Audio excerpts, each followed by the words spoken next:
오늘 말씀의 제목은 마지막 순간을 위하여라는 제목으로 말씀을 나눌까 합니다. 오늘은 종려주일입니다. 오늘 말씀은 마가복음 15장 전체를 가지고 우리가 말씀을 나눌까 합니다. 제가 이 달리 설교가 아니라 이 15장 전체 말씀이 하나의 설교의 본문이 될 수가 있습니다. 15장 전체를 제가 좀 더 쉽게 여러분에게 말씀을 전해드리겠습니다. 이른 아침에 대제사장들이 장로들, 율법학자, 그리고 모든 유대 의회원들과 함께 회의를 했습니다. 이들은 예수님을 묻고 끌고 가서 빌라도에게 넘겼습니다. 빌라도가 예수님께 물어봅니다. 당신이 유대인의 왕이요? 그때 예수님께서 대답하십니다. 네가 말한 대로다. 대제사장들이 여러 가지 말로 예수님을 고발했습니다. 빌라도가 예수님께 다시 질문합니다. 아무 대답이 없어 이 사람들이 당신에게 여러 가지로 고발을 하는 것을 한번 보시오. 그러나 예수님께서는 더 이상 대답을 하지 않으셨습니다. 빌라도가 이것을 보고 매우 놀랐습니다. 명절이 되면은 빌라도는 사람들이 요청하는 죄수 한 명을 풀어주곤 했습니다. 바라바라고 하는 사람이 폭동이 일어났을 때에 살인을 저지른 폭도들과 함께 감옥에 있었습니다. 사람들이 빌라도에게 와서 지금까지 그랬던 것처럼 죄수 한 명을 풀어달라고 요청을 했습니다. 빌라도가 그들에게 물었습니다. 유대인의 왕을 놓아주기를 바라느냐? 빌라도는 대제사장들이 예수님을 시기해서 자기에게 넘긴 것을 알았던 것입니다. 대제사장들은 사람들을 선동해서 예수님 대신에 바라바를 풀어달라고 요청을 했습니다. 빌라도가 사람들에게 다시 물었습니다. 그러면 너희가 유대인의 왕이라고 부르는 이 사람은 어떻게 해야 되겠느냐? 사람들이 소리칩니다. 십자가에 못 박으십시오. 빌라도가 묻습니다. 어째서 그가 무슨 잘못을 했느냐? 하지만 사람들은 더욱더 크게 소리를 칩니다. 십자가에 못 박으십시오. 빌라도는 사람들을 만족시키려고 바라바를 놓아주었습니다. 그리고 예수님을 채찍질하게 하고 십자가에 못 박도록 넘겨주었습니다. 군인들이 예수님을 공관뜰로 끌고 갔습니다. 그리고 온 부대원들을 불러 모았습니다. 예수님께 자주색 옷을 입히고 가시 왕관을 만들어 예수님의 머리 위에 씌웠습니다. 그들은 예수님에게 경배를 하며 소리를 칩니다. 유대인의 왕 만세. 군인들은 갈대로 예수님의 머리를 때리고 침을 뱉었습니다. 그리고 무릎을 꿇고 절을 하였습니다. 실컷 놀리고 나서 군인들은 자주색 옷을 벗기고 예수님의 옷을 다시 입혔습니다. 그리고 십자가에 못 박으려고 예수님을 끌고 나갔습니다. 그때 시골에서 온 구레네 출신의 시몬이 지나가고 있었습니다. 이 사람은 알렉산더와 루포의 아버지입니다. 군인들은 시몬에게 예수님의 십자가를 지게 했습니다. 군인들은 예수님을 해골 지역이라는 뜻을 가진 골고다로 끌고 갔습니다. 군인들은 예수님께 모략을 탄 포도주를 마시게 하려고 했으나 예수님께서는 마시지 않으셨습니다. 군인들은 예수님을 십자가에 못 박았습니다. 이들은 제비를 뽑아 예수님의 옷을 누가 차지할지 결정하여 나누어 가졌습니다. 예수님은 십자가에 못 박은 때는 아침 9시였습니다. 예수님의 죄패에는 유대인의 왕이라는 죄목이 적혀 있었습니다. 군인들은 예수님과 더불어 2명의 강도를 하나는 오른쪽에 하나는 왼쪽에 매달았습니다. 지나가던 사람들이 고개를 흔들면서 예수님을 모욕합니다. 성전을 헐고 3일 만에 다시 세우겠다던 사람아, 당신 자신이나 구해보시지. 어서 십자가에서 내려와봐. 대제사장들도 율법학자들과 함께 다른 사람들처럼 놀렸습니다. 그들은 자기들끼리 말합니다. 저 사람이 다른 사람들은 구원하고 자기 자신은 구원하지 못하는구나. 이스라엘의 왕 그리스도여, 십자가에서 내려오시라. 그러면 우리가 보고 믿겠다.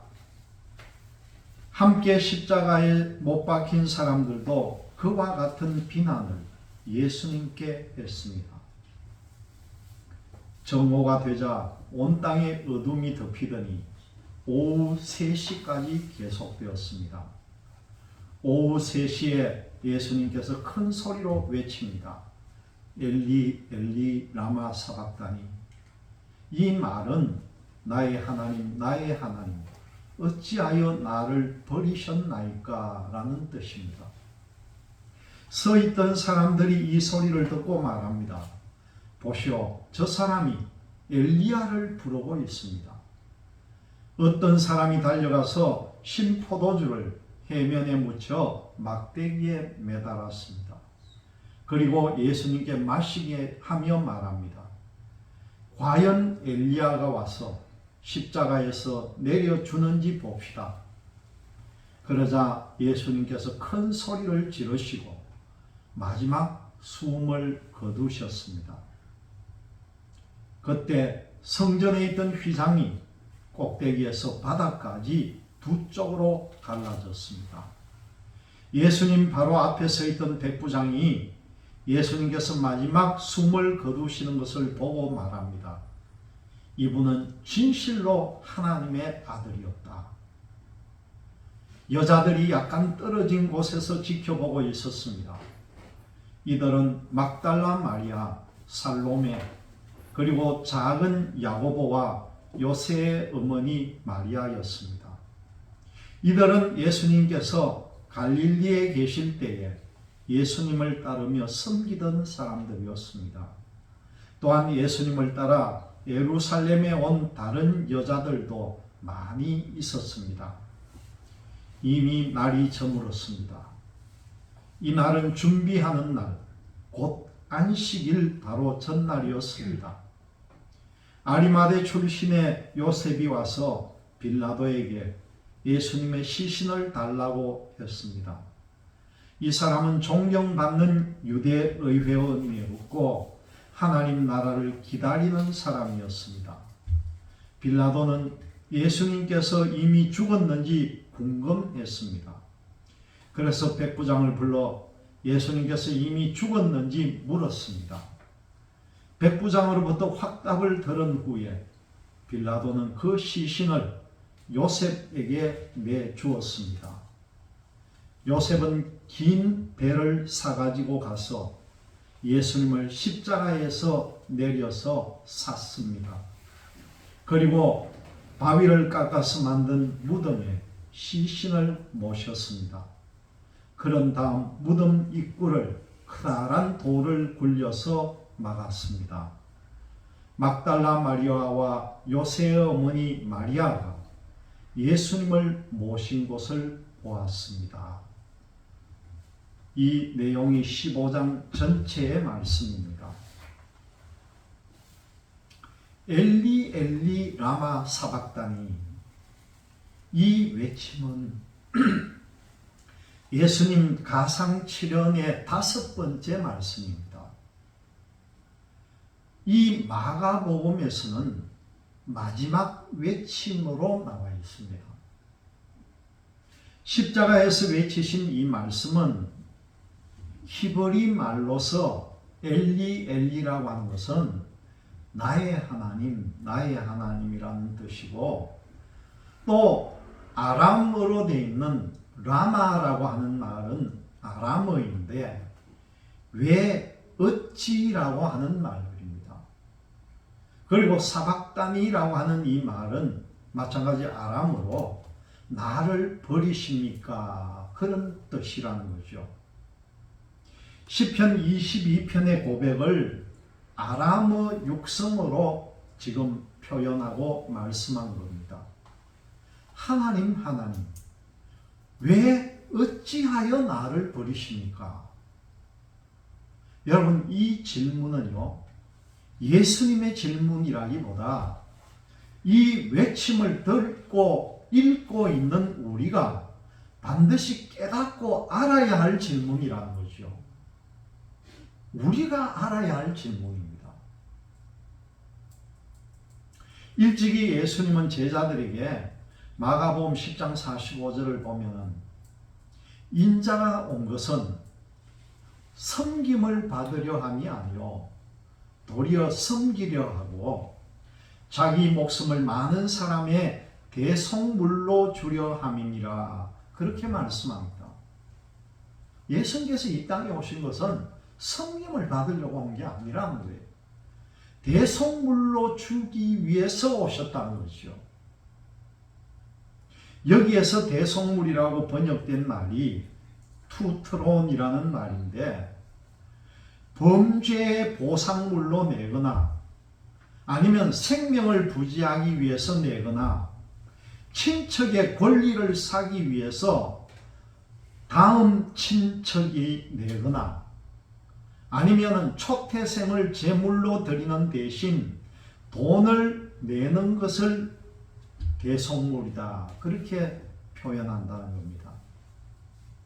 이것은 예수님의 십자가 죽음이 대속적 의미의 죽음으로 소급이 되고요, 예수님의 고난과 희생이 죄인된 우리를 대속하는 대속의 죽임임을 말씀하여 주시는 것을 우리가 깨달아야 된다는 거예요. 예수님의 죽음은 전적으로 우리를 위한 대신 죽으심, 대속 제물이었다는 것을 믿으시기를 바랍니다. 일찍이 하나님은 이사야 선지자의 입술을 통해서 뭐라고 합니까? 이사야서 53장 5절과 6절의 말씀을 보면요, 그가 징계를 받음으로 우리는 평화를 누리고 그가 채찍에 맞음으로 우리는 나음을 받았도다. 우리는 양 같아서 그릇 행하여 각기 제 길로 갔거늘 여호와께서는 우리 모두의 죄악을 그에게 담당시켰도다, 그렇게 말씀합니다. 죄 많고 허물 많은 우리를 위하여 화평하지 못하고 화목하지 못하고 서로를 비난하고 분열된 우리를 위하여 상처받고 찢긴 몸과 마음과 영혼의 치유와 회복을 위해서 대속의 어린 양 되신 예수께서 찢기시고 상하시고 그러고 십자가에 돌아가셨다는 것이죠. 오늘 말씀을 통해 보면은 예수님은 십자 빌라도의 관정에서 판결을 받습니다. 빌라도의 뜰에서 판결을 받았다는 거죠.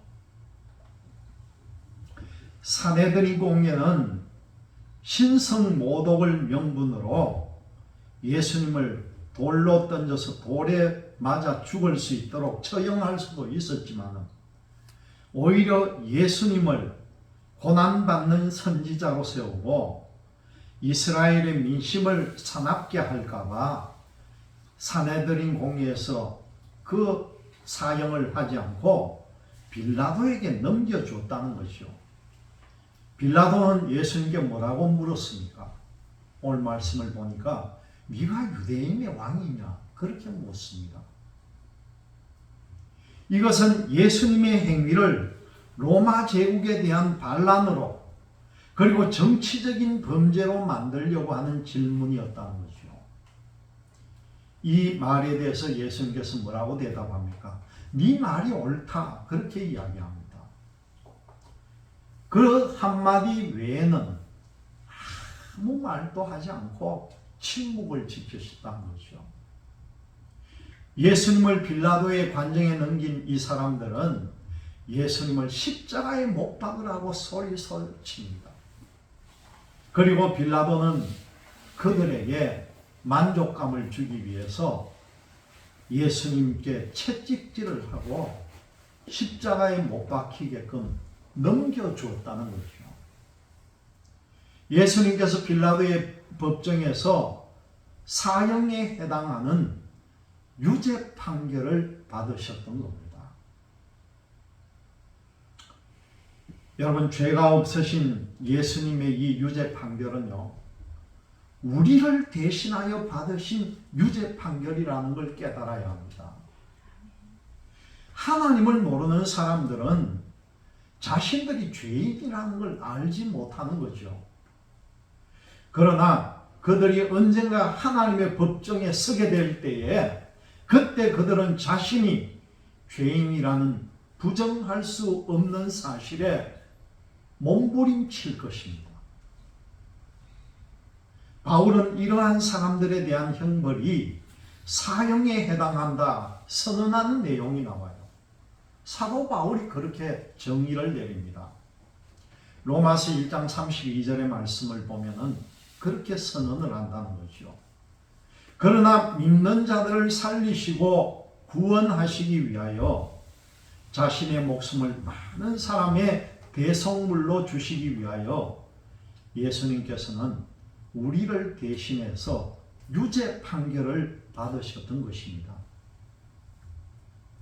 마가복음 비교적 자세하게 예수님께서 당하신 고난과 수치와 조롱에 대해서 담담히 묘사를 하고 있습니다. 예수님은 채찍질을 당했습니다. 여러분, 이 채찍이 어떤 채찍인지 압니까?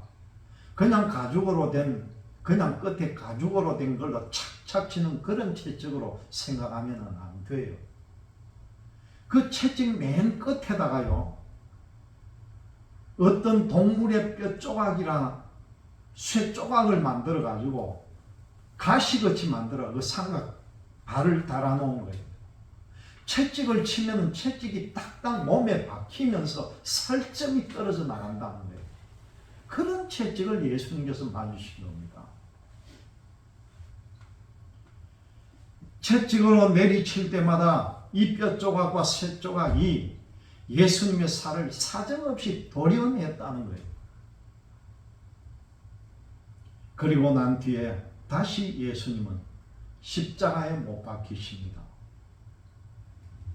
이 십자가형은요, 로마 제국 시대에 존재했던 가장 악명 높은 법정 최고형입니다. 사람을 최대한 죽지 않게 하면서 인간의 정신적인 한계를 체감시키고 그 목숨을 끊는 가장 지독한 형벌이 십자가형입니다. 그리고 예수님께서는 버림받으셨다는 거죠. 정오에서 오후 3시까지는요, 이 세상에서 햇빛이 가장 따갑고 가장 밝은 빛나는 시간이었지만은 이때 어둠이 임했다는 겁니다. 이 땅의 빛으로 임하신 그리스도 예수께서 버림받으시고 유기당하시고 죽음으로 온 세상의 화목제물이 되셨음을 표징으로 나타낸 것이 그 밝아야 할 시간에 어둠이 깔렸다는 겁니다. 우리 주님은 완전히 유기당하셨으며 완전히 내어줌을 당하고 완전하게 저버리심을 당하셨다는 것이요. 죄로 인해 벌을 받고 조롱당하고 버림받아야 하는 것은 우리였지만 우리를 대신해서 우리 구주께서 대신 고난받으시고 버림받았다는 것을 여러분들 꼭 기억하시기를 바랍니다. 그리고 그 고난의 절정에서 예수님께서는 여러분들의 생명을 온전히 하나님께로 대성물로 드리셨다는 것입니다. 예수님의 이 아람어 육성 라마라고 하는 것, 왜라고 하는 질문에 우리를 향하신 하나님의 사랑이 담겨 있습니다. 예수님께서 왜 유죄 판결을 받으셨나? 예수님께서는 왜 채찍을 당하시고 그렇게 고통을 당하셨나? 예수님께서는 왜 조롱을 받으셨나? 예수님께서는 왜 고난을 받으셨나? 그것은 바로 자신의 목숨을 많은 사람의 대속물로 주시고 바로 나 한 사람을 살리시기 위해서 오늘 주님은 고난과 죽음의 선잔을 받고 계신다는 것입니다. 우리를 위해 대신 고난 받으시고 대신 죽으신 그분이 진정으로 우리를 살리신 하나님의 아들이심을 믿으시기를 바랍니다. 그 하나님의 사랑과 은혜를 기억하면서 찬송을 드리시는 여러분들이 되시기를 주님의 이름으로 기원드립니다.